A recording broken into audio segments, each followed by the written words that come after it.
They didn't want you there, my dad said before excluding me from the family vacation, so I cut them off for good. It started like any other Friday morning. I was halfway through a lukewarm cup of coffee, skimming through work emails on my phone, when I opened Instagram just to escape for a few minutes. Harmless, right? A little doom-scrolling to kickstart the weekend. But as I swiped through stories, a photo popped up that stopped me cold. A beach. A perfectly blue sky. My sister Mia in a white sundress, cocktail in hand, grinning ear to ear. My cousin Lexi and her husband behind her, all tanned and glowing. My mom in the background wearing the wide-brimmed sun hat I bought her last Mother's Day. And my dad? He was holding up a peace sign, lounging under a sun umbrella with a mojito in the other hand. The caption? Family trip. Nothing like some bonding in paradise. Hashtag grateful, hashtag family first. I froze. Wait, family trip? I kept scrolling, hoping this was some old memory, a throwback maybe. But post after post confirmed it. This wasn't a memory.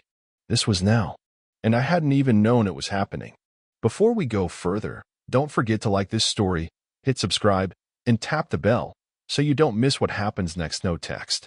No call. No invite. Not even a passive-aggressive wish you could make it message. Nothing. They gone without me. The people I had spent the last 4 years helping financially, bailing them out of debt, covering their late mortgage payments, and sending them $3,500 a month without fail, had planned an entire family vacation. And I wasn't even considered. I sat on the edge of my bed staring at my phone, the blood pounding in my ears. I don't know how long I sat like that. Minutes? An hour? Everything around me faded into the background as it slowly started to sink in. They'd left me out on purpose. There was no way this was an oversight. Not with how many people were there. Not with how organized it clearly was. The hotel tags on the luggage, the photos of the welcome dinner, the coordinated outfits. This had been in the works for weeks, maybe months. And they never said a word. I called my dad. Not to yell. Not yet. I just needed to hear his voice. Needed to understand what was happening. Maybe there was some logical explanation I was missing. He picked up on the second ring. Hey, son, he said cheerfully, clearly outdoors. I could hear the ocean behind him. I swallowed hard. Are you guys on vacation? A pause. Just long enough to confirm what I already knew. Yeah, he said casually. Just a little getaway. You know, some family time. Family time, I repeated slowly. And nobody thought to tell me? Another pause. Then, with absolutely no shame in his voice, he said, we didn't think you'd want to come. Silence. Why wouldn't I want to come? I asked, my voice cracking just a little. He gave a tired sigh like I was the one being difficult. You're always busy. You've got your job, your routines. You never really let loose anymore. Honestly, we thought it'd just be easier. Less stressful for everyone. And then he said the words that gutted me. We didn't want you there. There it was. Plain as day. No sugarcoating. I felt my breath catch in my throat. I couldn't believe what I was hearing. This man, who called me every time a credit card bounced or an unexpected expense popped up, was now telling me I wasn't welcome. That my presence, apparently, was a burden. After everything I'd done, I hung up without saying another word. That night, I didn't sleep. I lay awake staring at the ceiling. The images from those Instagram stories burned into my brain. My family laughing, eating, relaxing in paradise, as if I didn't exist. As if I hadn't carried them for years. Every late payment I covered. Every time I said sure instead of I can't afford that. Every single time I told myself, they're just struggling, they'll come around eventually. What a fool I had been. And the worst part? I had started to accept it. To normalize it. To make excuses for their behavior. They're just overwhelmed. They don't mean it. They're tired. No. They were taking advantage of me. At 3:18 a.m., I opened my bank app and started canceling everything. The monthly $3,500 transfer? Gone. The credit card I co-signed? Disabled. The utilities tied to my name? Canceled. The emergency fund we shared? Drained and shut down. By 3:45 a.m., my financial umbilical cord to them had been cut. I sat back, heart pounding, hands shaking slightly. But not from fear, from adrenaline. This was the first time in years I had taken a stand. And it felt good. Terrifying, but good. By morning, the phone calls started. Unknown numbers. Private numbers. I didn't answer. I didn't need to. Then came the texts. We need to talk. You're acting really immature right now. So this is how you repay us? You're overreacting. Mia says you're being dramatic. I didn't respond to any of them. Not even when my mom emailed me a 4-paragraph essay about how hurt she was and how this was just a misunderstanding. She actually had the audacity to write, "You should be grateful we didn't ask you to pay for the trip too." That was the moment I knew. They didn't just exclude me. They expected me to fund it too. So I did what I should have done years ago. I sent one final message to our family group chat. I got the message loud and clear. You didn't want me there. And now I don't want to be part of this anymore. You've taken enough from me. I'm done. Then I blocked every single one of them. Dad, Mom, Mia, Lexi, Uncle Mike, Aunt Linda, all of them. Gone. Later that day, I was standing in line at the grocery store when a notification popped up on my phone. A message request from an unknown number. I opened it without thinking. You'll regret this. Family is forever. No name. No context. Just that. I stared at it for a long time.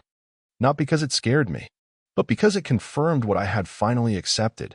They only called me family when they wanted something. The silence didn't last long. It was less than 24 hours before the guilt storm hit. Not one, not two, 8 missed calls from different numbers.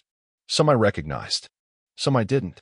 My phone lit up like a slot machine with texts, emails, and even WhatsApp messages, all variations of the same theme. You're really going to do this? What about everything we did for you growing up? So one vacation and suddenly we're dead to you? This is about money, isn't it? They were trying to make me feel bad. The irony was almost comical. I ignored every one of them. I was still processing, still stunned. But what really lit the fuse was when I got a voicemail from my mom. Her voice shaking, dramatic, crocodile tears. I could picture them. Jason, your father isn't doing well. He's stressed, can't sleep. I've never seen him like this. You cutting us off like this it's cruel. Please, don't punish all of us because of one decision. Punish? I had spent 4 years bailing them out of financial disasters they created. For years of being their backup plan, their emergency fund, their emotional punching bag. And now, I was punishing them? It was textbook manipulation, and they didn't even bother to be subtle about it. The next message was from Mia. Can we talk? Just you and me. No drama. I think you misunderstood everything. I didn't reply. Instead, I took a walk. I needed air.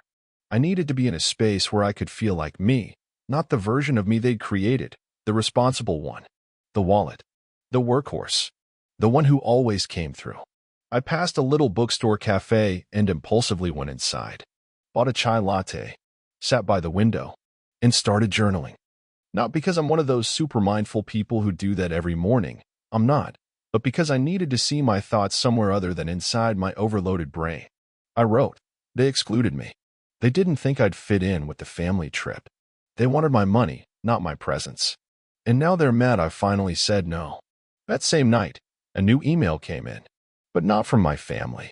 It was from my boss. Subject, urgent, quick chat tomorrow. My stomach dropped.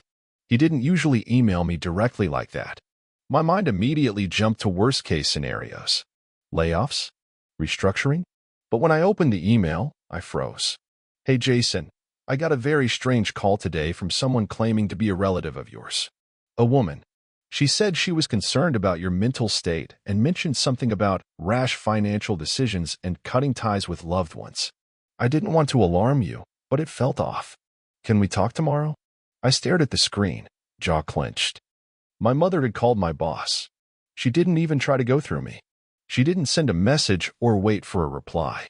She jumped the fence, decided she was entitled to damage my professional life just because she couldn't control me anymore. I didn't know whether to laugh, scream, or cry. So I poured myself a drink and did none of the above. The next morning, I sat across from my boss in his glass-walled office. He offered me coffee. I declined. I'm going to be blunt, I said. That call was from my mother. And she's lashing out because I stopped financially supporting her and the rest of my family. He didn't interrupt. I've been paying their bills for years, I continued. Rent, credit cards, utilities, even covered a car once. all because they said they needed help. I gave and gave, and when I asked for respect, they gave me exclusion. He nodded. You don't owe me an explanation, Jason, but I appreciate your honesty. Relief. Pure, solid relief. I didn't want it to impact your view of me, I said, voice low. He leaned back, folding his hands. It doesn't. If anything, it tells me you know when to draw a line. I walked out of that office taller than I'd felt in years. But my family? They were just getting started. Later that week, Mia messaged again. This time, she didn't bother sugarcoating it. I hope you're happy. Dad hasn't slept in days. Mom's crying every night. You've completely destroyed this family. All over a vacation? Grow up. All over a vacation. They still didn't get it. It wasn't about the vacation. It was about being discarded, dismissed, told I wasn't wanted. It was about the years of one-sided love, of giving without receiving, of being called family only when it benefited them. I didn't respond to Mia, or to Lexi when she chimed in with, you know, Grandpa would be so disappointed in you. Yeah? Grandpa would be disappointed that his grandson was being used like a walking ATM by his own parents. Still, I stayed silent. Not because I didn't have things to say, trust me, I did, but because silence was the only boundary they hadn't learned to cross yet. Until they did. A week later, I got a package in the mail. No return address. I opened it and found an old family photo from my childhood, me, Mia, and our parents at a zoo, all smiling. Taped to the frame was a handwritten note. We used to be happy. We can be again. Don't throw this away.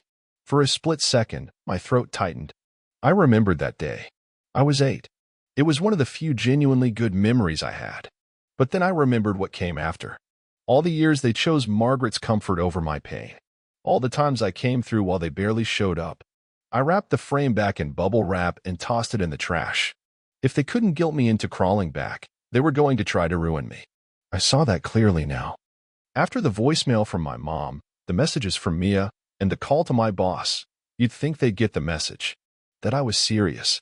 That the ATM was closed for good. But no. My family didn't just ignore boundaries. They bulldozed them. It started subtly, like a shift in the wind before a storm. A few people I hadn't talked to in a while started reaching out. Not close friends, but old high school acquaintances, extended cousins, even my ex's sister. Hey, is everything okay with your family? I saw your mom's post.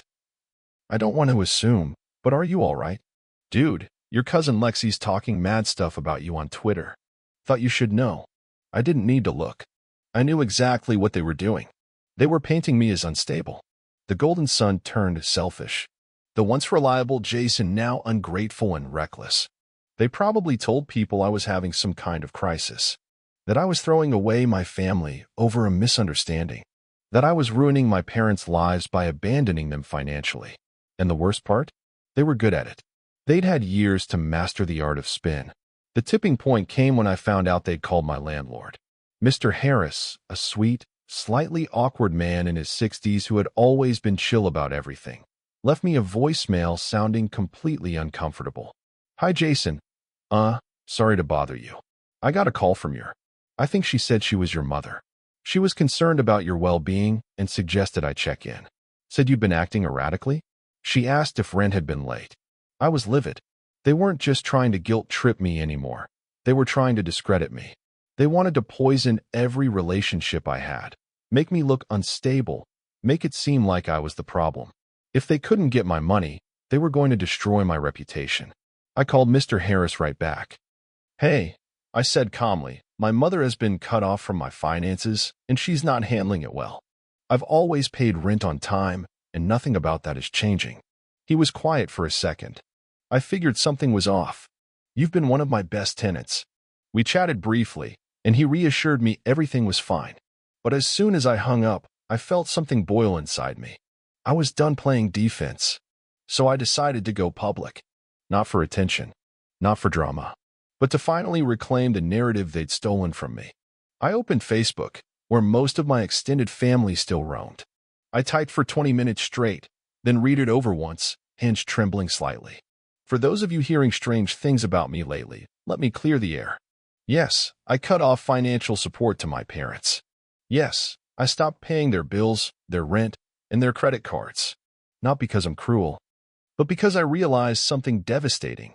My presence was never as valuable to them as my money. They recently took a luxury family vacation and excluded me entirely. Not a word, not even an invite. When I asked why, my father told me directly, "We didn't want you there."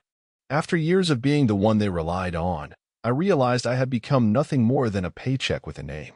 I have no interest in destroying anyone's character, but I will no longer stay silent while mine is dragged through the mud.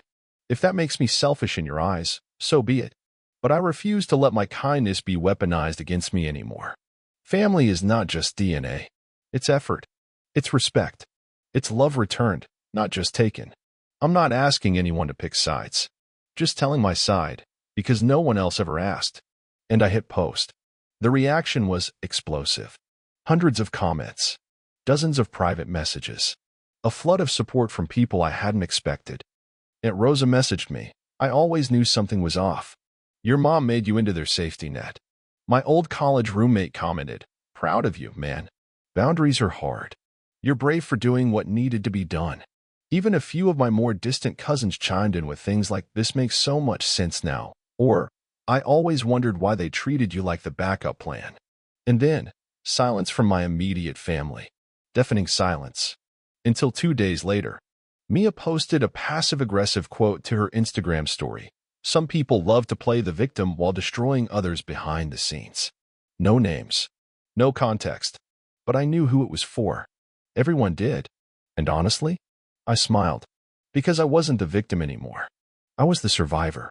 They were the ones scrambling now. Not me. A week later, I got a text from a number I didn't have saved. "You went too far. What happened to keeping family matters private?" I didn't reply. Because here's the truth. They were never quiet about what they did to me. They were only quiet when I started telling people about it. You can't light someone on fire and then act surprised when they stop handing you matches. That was the thought running through my head as I sat in my apartment a week after my post went viral in my little corner of Facebook. My DMs were still flooded with messages, some supportive, others passive-aggressive reminders to be the bigger person. But the overwhelming reaction? Validation. Empathy. People saying things like, "Thank you for saying what I've been too scared to say to my own family. You're not selfish. You're just tired. This isn't about money. It's about respect." And for the first time in a long time, I felt understood. Seen. Not as the guy who always held things together, but as a person with limits. And for once, I wasn't ashamed of having them. But of course, peace doesn't last long when you're dealing with people who feed off chaos. The first real consequence hit when I got a call from Mr. Harris, my parents' landlord. Technically, I'd been covering their rent through a side arrangement with him. Old school guy. Trusted me. Never signed anything official. It was always on the honor system. And I had never once missed a payment. Until now. "Jason," he said, sounding genuinely uncomfortable, "I haven't received this month's payment for your parents' unit." "That's because I'm not paying it," I said simply. A pause. "I thought you said you'd be handling it?" "I did. For 4 years," I replied. "But I'm no longer involved in their finances. They'll need to pay it themselves moving forward." He cleared his throat. "I see. Well, they haven't paid yet. And I'll be honest, they're not responding to me." Typical. I thanked him for letting me know, and we hung up. Then came the text from my mother. "How dare you embarrass us like this? The entire family thinks we're freeloaders now." I stared at it, heart thumping. Not a word of apology. Not even an acknowledgement of what they'd done. Just rage. Just entitlement. Like they were entitled to my silence. My money. My obedience. That was when I knew they didn't just forget I was family. They never considered me family to begin with. Not in the way that mattered. I thought that would be the end of it. But no. They doubled down. I got another email from Mia. This one was longer than the last. Angrier. Messier. Full of phrases like, "We did our best. You've always been difficult." And the classic, "Money has changed you." That one made me laugh out loud. If anything, money hadn't changed me. It had revealed them. Revealed just how transactional our entire relationship had been. Just how conditional their love really was. I never once asked for repayment. I never rubbed their struggles in their faces. I just helped. Quietly. Consistently. Because I thought that's what you do for the people you love. But now? Now I saw clearly. They only loved the version of me that gave without question, not the version that said no. 2 weeks later, I found out they were being evicted. Mr. Harris called again. They're ignoring notices. I don't want to do this, but you have to do what you have to do, I told them. It's not your job to house people who won't take responsibility. I didn't feel guilty. I really didn't. Not because I wanted them to suffer, but because for once, the consequences were theirs, not mine. And the ripple effect kept spreading. My parents had been using my financial stability as a shield, the image of well-off family with a responsible son. But now that image was cracking. Their friends started asking questions. Distant relatives started pulling back. Even Aunt Linda, who once praised me like I was her own, unfollowed me on everything. Was I hurt? A little. But mostly, I was free. The last straw came one rainy Saturday morning. I was cleaning out my closet when someone buzzed my apartment door. It was my mother. I stared through the peephole. She looked disheveled, umbrella dripping, makeup slightly smudged. For a brief moment, I froze. For a split second, a voice in my head whispered, "Just open it. Let her speak. Maybe this is the apology." But then I remembered everything. Her silence when they excluded me. Her call to my boss behind my back. Her attempt to ruin my name. Her anger when I stopped funding her life. I didn't open the door. Instead, I sat down on my couch and waited. She stood there for 5 minutes. 10. Eventually, she slid something under the door. Then she left. It was a letter. Handwritten. 2 pages. Filled with circular logic, half apologies, and an undercurrent of blame so thick I could smell it through the paper. Lines like, "We just didn't think you'd enjoy the vacation. You always make things so serious. This isn't how families behave." She was right about that last part. Families don't exclude you and then demand your paycheck. They don't sabotage your job when you set a boundary. They don't gaslight you for finally saying enough. I never responded to that letter. Instead, I did something I should have done years ago. I went to the bank, closed the last joint account I still had open with them, an old emergency fund I hadn't touched in months. Then I called every company where my name was still linked to their bills, their services, their credit. I untangled every last thread. And when it was done, I sat on my tiny balcony, poured a glass of wine, and watched the storm roll in. I had lost a lot, but what I gained? Peace. And that was priceless. For the next few weeks, my phone was blissfully quiet. No messages from Mia. No manipulative emails from my mom. No mystery calls from burner numbers my father liked to use when he didn't want to show his face. And honestly, I started to feel okay. More than okay. Peaceful. For the first time in years, I didn't feel like I was waiting for the next emotional landmine. I had removed their access to my time, my energy, my money, and it was like I could breathe again. No more constant stress. No more silent pressure to always be available, useful, responsible. But that kind of calm never lasts long when narcissists lose their grip. When they can't control your life anymore, they try to control how others see your life. That's when the real smear campaign began. It started with a phone call from Aunt Denise, someone I hadn't spoken to in over a year. She always floated somewhere between loyal lapdog and oblivious bystander. She left a voicemail, "Jason, honey, I just wanted to check in. I heard from your mom that things have been difficult. She said you're going through something and just need space. We're all praying for you." Right. That old chestnut. She just needs space. She's having a rough patch. He's not himself right now. It's a soft smear, just enough to seed doubt in others without making it obvious they're slandering you. Like they're concerned, loving, supportive. But underneath, it's all calculated. I deleted the voicemail without responding. Not because I didn't care, but because I knew how this game worked. They couldn't admit I'd stood up for myself because that would require acknowledging what they did. That they used me, lied to me, cut me out of a vacation I'd been helping them afford. That they took from me without shame and then discarded me like expired milk. So instead, they made me the problem. Then, the story started filtering through mutual connections. Apparently, I had financial control issues. I was overly sensitive. I had cut ties with everyone just because I didn't get what I wanted. They conveniently left out the part where I'd paid their rent for 4 years. Or how my mother called my boss behind my back. Or how they deliberately excluded me from a family trip and said, out loud, "We didn't want you there." But here's the thing about narcissists. They're good storytellers. And if you're not careful, you'll start to doubt your own reality. That's what they count on. So I told the truth. Not on Facebook this time. Not with a dramatic post. I did it face to face. One by one, I started having conversations with the people I actually respected. The ones whose opinions mattered. My Uncle Darren. My cousin Sophia.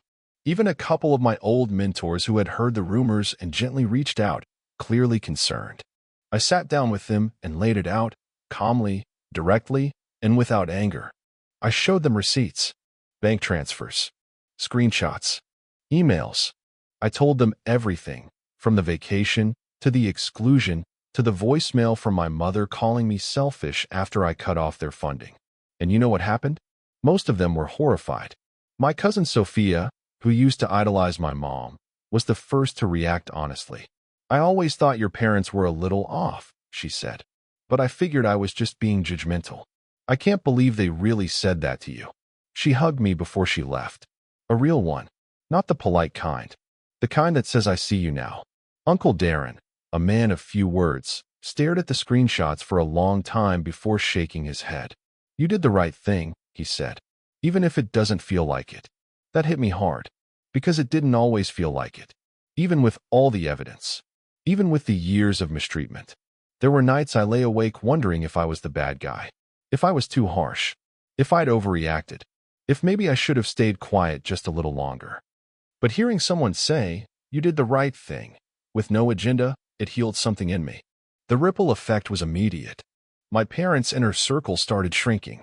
The people they used to brag to about Jason and all his success weren't biting anymore.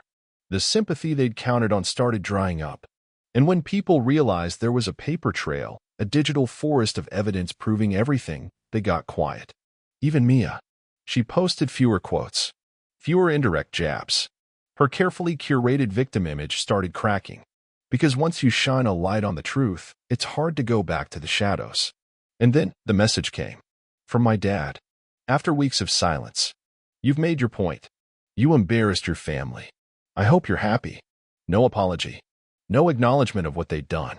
No attempt to repair anything. Just blame.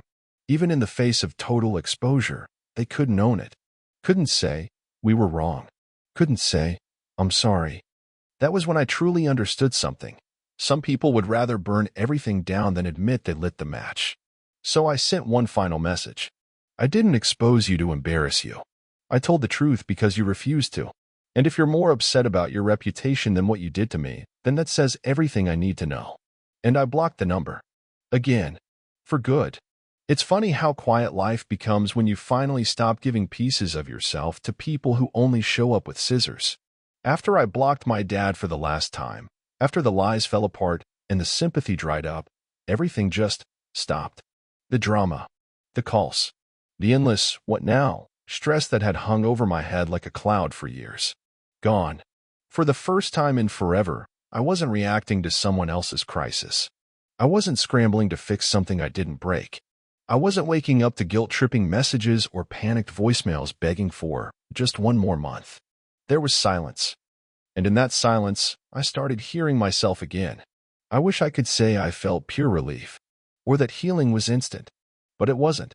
Grief has a weird way of showing up after the damage is done. It doesn't hit you while the fire's burning, it hits you when you're standing in the ashes. Some nights I missed them. Not who they were, but who I thought they were. Who I needed them to be. The version of family I'd carried in my heart for years. The one where love was unconditional and effort went both ways. Where I could be safe, seen, valued. But that version never existed outside of my imagination. And once I accepted that, I was free. A few weeks later, I had dinner with a friend, Sharon, someone who had quietly supported me through all this. Over pasta and a glass of wine, she looked at me and said, "You seem lighter." "I am," I said. "But it's a weird kind of light. Like I dropped a weight I didn't know I was carrying." She smiled. "That's called peace." Rebuilding didn't happen overnight. But it started small. I took a weekend trip, alone, for the first time in years. No one asking where I was going or why. No emergencies pulling me back. I sat by the ocean and listened to the waves, letting the sun warm parts of me that had been cold for too long. I started setting boundaries with more than just my family, with friends, work, even myself. I stopped apologizing for needing space. I stopped saying yes just because no made other people uncomfortable. I reconnected with people who had been pushed to the sidelines during the chaos, people I actually trusted, people who asked how I was doing and actually waited for the answer. And slowly, the void they left behind started to fill. Not with blood, but with love, with choice. Because that's the thing no one tells you. Sometimes the family you lose makes room for the family you build. One night, about 2 months after everything collapsed, I found myself at a dinner table filled with laughter. It wasn't a holiday. It wasn't an event. Just a regular Saturday. There were 6 of us, some old friends, one coworker, a neighbor I'd only recently gotten to know. No one shared my DNA. But somehow, that table felt more like home than any family gathering ever had. There was no judgment, no pressure, no silent competition, just real conversation, shared food, and open hearts. After dessert, my friend Riley nudged me and said, "You've been quiet." I looked around and smiled. I think this is the first time I've ever felt like I belonged somewhere without having to earn it. Everyone went quiet for a moment. Then Riley raised her glass. "To the family you build," she said. We all toasted. And something in me finally settled. My parents never tried to reach out again after I blocked them. Mia went silent, too. Maybe they realized the damage was done. Maybe they just moved on to someone else they could drain. Either way, I didn't need closure from them anymore. Because I gave it to myself. I stopped needing them to admit they were wrong. I stopped waiting for an apology that was never coming. I stopped defining my worth by how hard I could work to keep broken relationships together. I let it all go. And in that letting go, I found me.